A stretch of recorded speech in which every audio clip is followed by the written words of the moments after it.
Այսինքն նկատի ունեք մինչև կառավարության որոշումը ուժի մեջ մտնելը տեսական քննությունը հանձնած անձին օգտվելու է 2 տարվա ժամկետից թե ոչ, այո, բայց մնացած մանրամասները պարոն Չիլին, այո, օգտվելու են։ Երևի հենց այդ հարցից էլ սկսենք։ Այն դեպքում, երբ 1 տարի ժամկետը որոշում ուժի մեջ մտնելու օրը, այսինքն այսօր դեռ չի լրացել 1 տարի ժամկետը, այդ բոլոր անձանց համար ժամկետը կդարձվի 2 տարի, այսինքն կստացվի, որ 2 տարի ժամկետն է։ Այսինքն 1 տարի դեռևս կա։ Դեռևս կա, այսինքն չի լրացել։ Մեկը փոխարինվում է 2-ով, բայց եթե մեկը լրացել է, այո։ Բոլոր այն դեպքերում, երբ որ 1 տարի ժամկետն արդեն իսկ լրացել է որոշման ուժի մեջ մտնելու օրը, հետևաբար արդեն չի կարող տաղալ, որովհետև ավարտված ժամկետը չի կարող այլևս երկարացվել։ Եվ հենց այդ հարցն է։ Եվ խնդրեմ նաև կարգավորումները տարբեր ժամկետներն են ուժի մեջ մտնում։ Մտնելու հետ կապված, տեսեք, վարելու իրավունքի վերականգնման հետ կապված դրույթը ուժի մեջ է մտնում բնականաբար այսօր, հուլիսի 6-ին, ուժի մեջ է մտել արդեն այսօր 6-ին, կարգերի եւ ըստ կարգերի եւ ենթակարգերի տեսական քննությունների հարցաշահերի առանձնացման վերաբերյալ դրույթը ուժի մեջ կմտնի սեպտեմբերի 1-ին, մնացած մասով կառավարության որոշման կարգավորումները, այսինքն այդ ժամկետի եւ մնացած տեխնիկական կարգավորումների մասերը ուժի մեջ է մտել հուլիսի 4-ին, այսինքն հրապարակվել է որոշումը 3-ին, ուժի մեջ է մտել 4-ին։ Մի անգամ եւս ասենք, զրկումների վերաբերյալ դրույթները ուժի մեջ են մտել այսօր, կարգերի եւ ենթակարգերի Հարցաշահերի մասով դրույթները ուժի մեջ կմտնեն սեպտեմբերի 1-ին, մնացած մասով կարգավորումները ուժի մեջ են մտել հուլիսի 4-ին։ Մի հարց, որ կարծում ենք, որ անպայման կհետաքրքրի, եթե նույնիսկ դուք չտաք, ապա շատերին դա կարող է հետաքրքրել, ես ուզում եմ նախապես այդ հարցին պատասխանել, հետո նոր կլսենք ձեր հարցերը, եթե ունեք։ Մեր կարծիքով առավել տարածված հարցը լինելու այն, որ եթե վարելու իրավունքից անձը զրկվել է մի քանի կարգերի կամ ենթակարգերի ունենալու պարագայում, այսինքն օրինակ ունեցել է B, C, D կարգերի վարելու իրավունքի վկայական, զրկվել է վարելու իրավունքից, զրկման ժամկետը լրացել է, դրանից հետո անձը գնացել է, հանձնել է քննություն, բայց վերականգնել է դրանցից որևէ մեկը, օրինակ B-ն։ Կարող է արդյոք օգտվել այս օրենքով ընդգրկված հնարավորությունից վերականգնելու եւ վերականգնել նաեւ մյուս կարգերը կամ ենթակարգերը։ Այստեղ մեր պատասխանը այսպիսին է, որ այո կարող է, բայց այդ պարագայում նա պետք է ստանա նոր վարորդական պլաստիկ վկայական, մյուս բոլոր կատեգորիաների կարգեր նշումներով եւ պետք է համաձայնի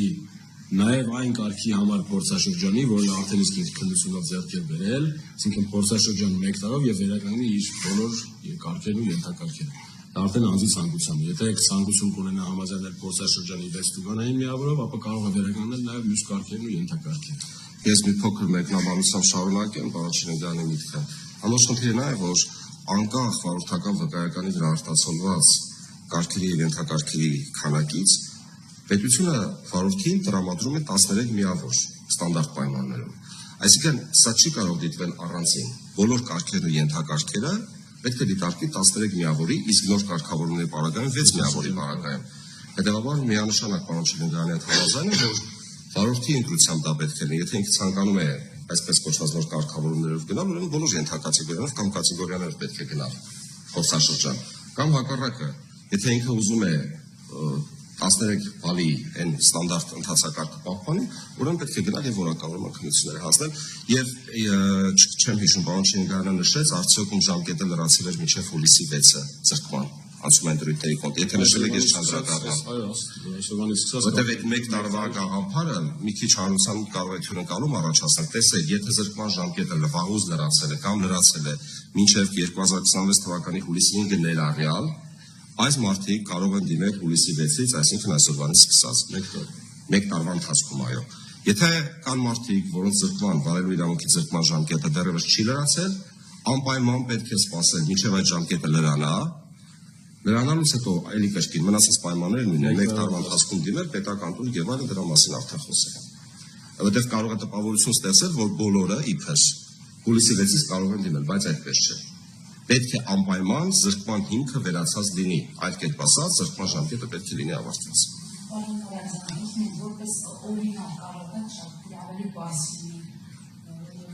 Օրինակ,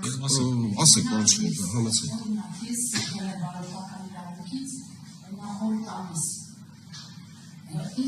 Ինչ ժամկետով եք զրկվել։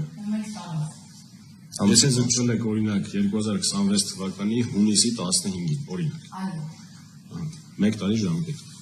Սպասում ենք մինչև 2027 թվականի հունիսի 15-ը, ժամկետի ավարտից հետո, որ տուժը պետք է տրվի, վարչական տուժի միջոցը պետք է տրվի, այսինքն զերման ժամկետը պիտի լրանա ցանկացած պարագան։ 2027 թվականի հունիսի 15-ից հետո մեկ տարվա ընթացքում դիմում եք, վճարում եք պետական տուրք եւ վերականգնում եք ձեր վարելու իրավունքը։ Իսկ այն դեպքում, երբ որ վաղուց եք զրկվել, ասենք 20 թվականից հետո եք զրկվել, մինչև այս հուլիսի 5-ը լրացել է ժամկետը, այսօրվանից սկսած մեկ տարվա ընթացքում դիմում եք, վերականգնում եք վարելու։ Օրինակ 21 թվականի հունվարի 1-ին ենթադրենք պայմանական զրկվել եք, մեկ տարով 22 հունվարի 1-ին կամ ցանկացած այն ժամկետում, որը հուլիսի 6-ից 26 թվականի հուլիսի 6-ին նախորդում է։ Այսինքն այդ ձեր ասած ճակերտավոր պատիժը, իսկ մեր ասած տույժը ավարտվել է ժամկետը, կիրառման հետևաբար կարող են դիմել։